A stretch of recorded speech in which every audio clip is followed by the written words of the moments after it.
학생이 좋았던 적이 있어요. 구체적인 어떤 학생이 그러니까 얘가 내 수업을 듣는다가 아니라 나는 이 학생이 참 좋고 얘한테 애정이 간다.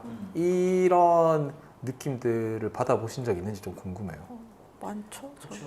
많죠. 엄청 사실은 많죠. 근데 네. 그런 경험이 그것에 교육을 하는 이유. 그치. 왜냐면 그게 내가 도달하지 않은 지점을 찾아내거나 내가 애써 덮으려고 했던 걸 끄집어내는 역할을 했던 애거나 그런 애들이 그 당시 때는 짜증났거나 어쨌든 좀 문제하거나 뭐 그런데 실질적으로는 그런 애들의 그런 반응에 의해서 수업의 정체성이 만들어지거나 가야 될 방향을 알려주거나 그런 기억들 때문에 사실 이제 가르치는 일을 계속 하는 것 중에 이제 하나죠. 그런 애들이 결국은 뭐라 해야 되나? 좋은 애들이라나? 좋은 애였던지 모르겠는데 연락을 하는 애들은 그런 애들이에요. 저는 이제 교육자들한테 항상 가지는 의문 중에 하나가 애들이 궁금한가? 그러니까 상대방이 어떤 사람인지 알고 싶은가? 그러니까 저는 이제 좋아한다라는 게 약간 그런 거예요. 그러니까 그게 있을 때랑 없을 때 너무 달라서 그러니까 내 태도가 너무 달라져서 그리고 내 태도가 달라지면 거기에 따른 반응도 달라지고 그러니까 그 초임 교사들은 다들 불타는 열정으로 학생을 알려고 하잖아요. 과도해. 과도하지. 그건 좀 과도해. 근데 이제 익숙해지면 다 이렇게 매너리즘에 빠진다고 하는 게 더 이상 학생들에 대해서 잘 궁금해하지 않고 안다라고 생각하는 게 있죠. 안다. 딱 어떤 행동 패턴만 딱 보면 아 쟤는 이런 애야. 이런 걸 아는 거. 저는 교육에 참여하는 사람보다 언제나 교육자에 관심이 많은데 저 스스로도 교육자로서의 삶을 사는 거고 교육자는 어떻게 그 호기심이라는 걸 이렇게 사람에 대한 호기심이라는 걸 다시 불집해야 되지? 이 상황 안에서 그래서 저는 교육기획 할 때 그런 생각이 많이 들거든요. 그러니까 뭘 가르쳐야 될까, 뭘 전달해야 될까 이런 것들을 기획하기보다 이런 상황이면 나는 같이 하는 사람들이 궁금해질까? 라는 질문을 해볼 필요가 있는 것 같아요. 그렇지 않으면 되게 내가 수행할 수 있는 일을 그냥 수행하는 거잖아요. 그러니까 사람을 궁금해할 만한 일이 없는 거죠. 어떤 판을 깔았는데 판을 깔았는데 여기에서 상대방이 어떻게 나올까? 라는 호기심이 안 생기는 판을 깔면 되게 지루한 일이 되는 것 같아요.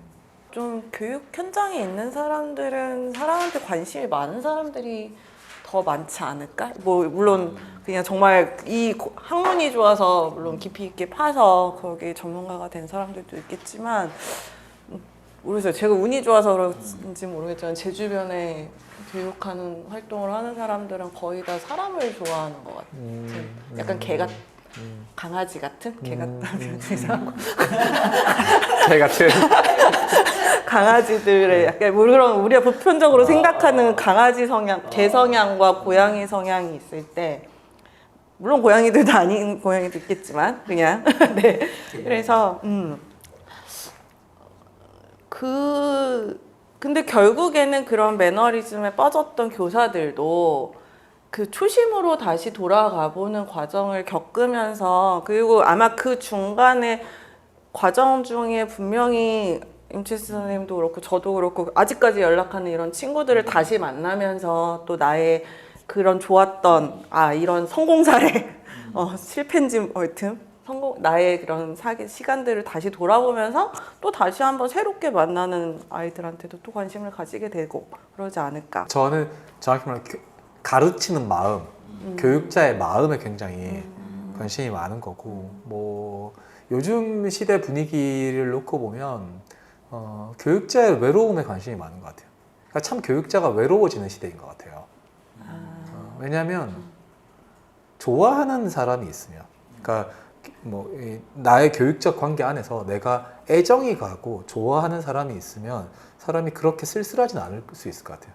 근데 이런 서비스들을 수행하는 삶을 계속 살면 참 외롭을 수밖에 없거든요. 10,000명 중에 한 명만 있어도 성공한 교육 아닌가? 한 명 그거 좀 너무 심했나? 좀 줄일까요? 이게 1,000명 중에 한 명 정도면 이제 인생의 친구가 되는 거고. 사실은 그래도 한 클래스에 한 명 정도는 다 있는 것 같아. 뭔가 나와 통화 소통. 교육신에서는 이 강아지들을 만나면 너무 귀찮아. 너무 치근덕대고 계속 따라다니고 뭘 바라보고 또 뭘 먹이를 달라고 그러고 그래서 친한 척하는 사람들은 관심이 그렇게 안 간다고 그냥 개별적으로 혼자 그냥 그렇게 저는 뭐 안 받아도 돼요. 뭐 못하는 대로 그냥 있을게요라는 느낌의 태도를 갖는 분들이 약간 좀 고양이적이지 않은가? 근데 그런 분들, 그러니까 고독감을 스스로 견딜 수 있는 사람들이 뭔가 조금 괜찮은 것 같더라고요. 실질적으로도 그렇고. 제가 이제 누군가가 궁금해지냐 혹은 누군가를 좋아하냐라고 하는 건 막 그 사람을 귀찮게 한다거나 막 뭘 해달라고 하는 사람한테 이렇게 열심히 친절하게 잘해준다거나 이런 거와는 좀 다른 느낌인 것 같아요. 그러니까 그것도 해치울 수 있는 거잖아요. 저한테 와서 계속 이것저것 물어보고 하면 알려주고 해치우면 되는 거잖아요. 더 안 왔으면 좋겠어. 충분히 얘기해주고 여기서 끝냈으면 좋겠어. 이럴 수 있는 거잖아요. 근데 그거가 아닌 상황을 어떻게 만들 건가라고 얘기하면 쌤 이거 어떻게 해야 되는지 잘 모르겠는데 이거 이렇게 하면 될까요? 저렇게 하면 될까요? 어떻게 하면 될까요? 라는 거에서 이렇게 하면 돼 라고 얘기해 주는 건 그냥 해치우고 싶은 마음인 거고 꼭 그렇게 해야 돼? 라고 하는 건 좀 약간 얘기가 달라지는 것 같아요. 내가 선생으로 만났으면 지금 좀 달라졌으면. 싫어했을 수도 있어요. 마음 수련하는 거랑 참 비슷한 일이라고 생각을 하는데요. 그러니까 상대방한테 너무 밀지도 않고 너무 당기지도 않으면서 같이 어떻게 있을까 이 시간을 그 되게 중요한 문제라고 생각해요. 그래서 침묵을 어떻게 다룰까? 내가 말을 꺼내놓지 않고 상대방이 말을 꺼내놓지 않는 그 시간에 어색함이라는 게 있잖아요. 그 어색함이 조금만 더 지나가면 이제 두려움이 되고 그렇게 되는 거잖아요. 그거를 어떻게 다루지? 뭐 이런 게 학교에 있다 보면 드는 생각인 것 같아요. 사실은 이 컨설팅 멘토링 일이 그냥 돈 받고 그냥 하는 일이니까 그냥 하는 거지 이걸 해야 되겠다거나 그래서 하는 일이 아닌데 이제 사람들을 만나고 얘기를 하고 최소한의 의무 혹은 어쨌든 성장 발전 가능성을 타진해주거나 내가 갖고 있는 것 중에 매핑화되어 있는 이렇게 허들을 넘을 수 있는 방법 같은 걸 어쨌든 뭐 이렇게 제안해주고 그걸 잘 흡수하면 뭐 다행이고 제안해줬지만 담을 수 없으면 뭐 어쩔 수 없는 거고 그런 상황에 이제 몇 년 하다 보니까 느낌이 뭔가 좀 얄팍해진 상황을 그냥 하는 것 같은 느낌? 약간 이 예술 전체들도 그렇게 사실은 절실하거나 그러지 않은 상태인데 주어지잖아요. 억지로 2번 만나세요, 몇 번 만나세요, 뭐 이렇게. 그러니까 형식적인 만남과 그냥 수준 낮은 정도에서의 서로의 합의가 재단과 단체하고 위원 간에 뭔가 그 서류상에 올라올 정도의 얘기만 해주면 되는 것 같은 느낌 속에서 움직인다라고 해야 되나? 그래서 이 만남이 피곤하거나 그 피곤한 게 뭔가 조금 이 사람을 만난 그 느낌에 뭔가 우리가 같은 고난을 겪고 있다든가 사람이 이해가 된다든가 뭐 좋아지든 어쨌든 간에 이해를 하면 오랜 시간을 만나도 피곤하지 않은데 이게 만나고 오면 그냥 이게 헛헛한 게 아니라 그냥 피곤해 귀찮은 일인 것 같고 이동 시간을 어느 순간부터 따지게 되고 만나서 얘기하는 것도 그냥 어느 정도 선에서 의무방어를 하고 나오는 것 같고 근데 단체 입장에서도 굳이 나를 안 만나도 될 것 같은 느낌이 한쪽에 있고 그런 생각을 좀 하다 보니까 이 가벼운 만남의 지속 반복 이걸 하다 보니까 이 시스템도 싫어지고 근데 그냥 돈벌이니까 이제 한다라고 했을 때 이 구조선에서 사실은 수많은 컨설팅과 모니터링 제도적으로 이렇게 어떤 보다 나은 세계를 가기 위한 일종의 시스템을 구축해 놨는데 실질적으로 보다 나은 세계로 가려는 생각은 아무도 없는 것 같은 느낌이 든다 그래야 되나? 그 질문을 바꿔야 되는 거 아니에요? 그럼 예를 들면 왜 그 상황을 만약에 솔직하게 딱 까놓고 보면 왜 하는가라고 묻는 게 아니라 하고 싶니? 라고 물어야 되는 거 아니에요? 그게 그죠. 하고 싶니는 일상업투니까 하고 싶니는 사람을 이렇게 뭐라 해야 되나 약간의 그 늪지대에 빠뜨리는 느낌이 안 들잖아. 진지하게 만들지 않잖아. 고민하지 않게 만들잖아. 그 하고 싶니 했을 때는 그냥 한다라고 퉁치듯이 탁구공을 받은 듯한 느낌의 전달. 근데 그냥 캐치볼 하더라도 저기 뭐지 그 야구공이 소프트볼이 아니라 진짜 게임용으로 글러브를 받아보면 상대가 던지는 그 텐션이 저게 너 이 공 받을 수 있어라는 느낌으로 이렇게 묵직한 돌덩이 받았을 때 이 그런 느낌 정도에서 뭔가를 얘기를 하고 싶은 거지. 그래서 이제 약간의 질문을 했는데 다들 다른 위원들한테 내가 물어봤거든. 이런 질문으로 전시 만들려고 하는데 어때 그랬더니 대부분 제목하면 귀엽다라든가 뭐 어쨌다라든가 뭐 반응을 하는데 일단 사람들이 반응을 안 하고 생각해. 아니, 답이 없어. 아니 그럴 수밖에 없다니까. 사람이 이렇게 그 갈 수 있는 길이 직진, 좌회전, 우회전 이렇게 있으면 어디로 가는 게 빠르지?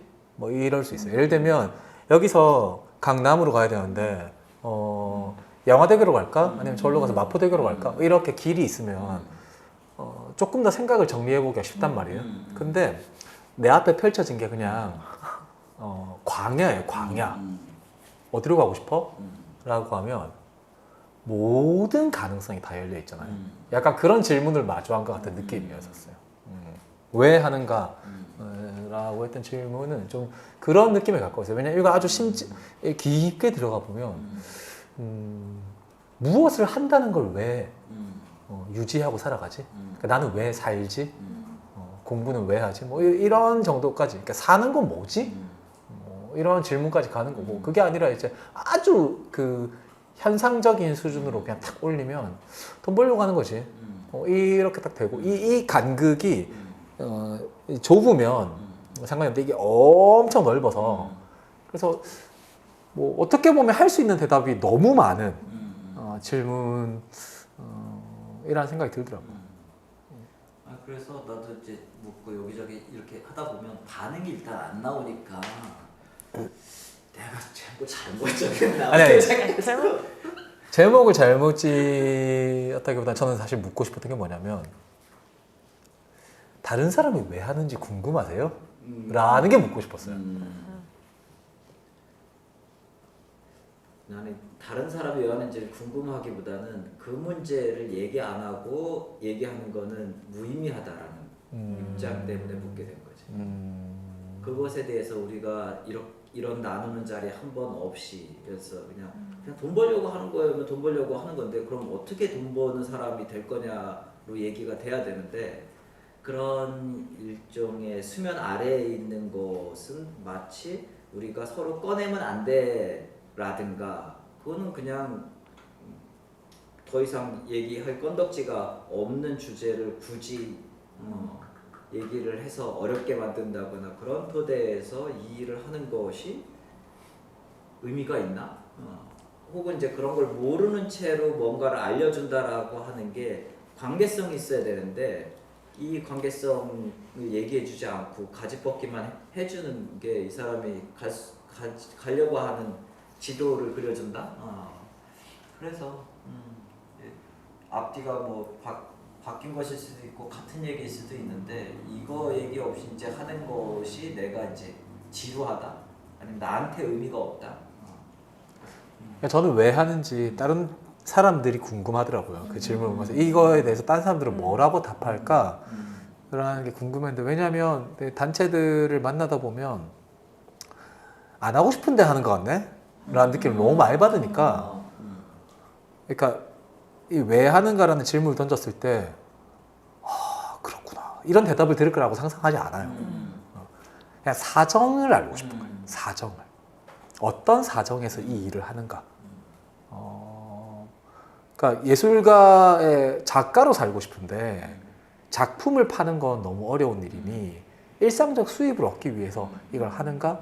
그러면 수익을 얻기 위한 하나의 직업적 행위인 거잖아요.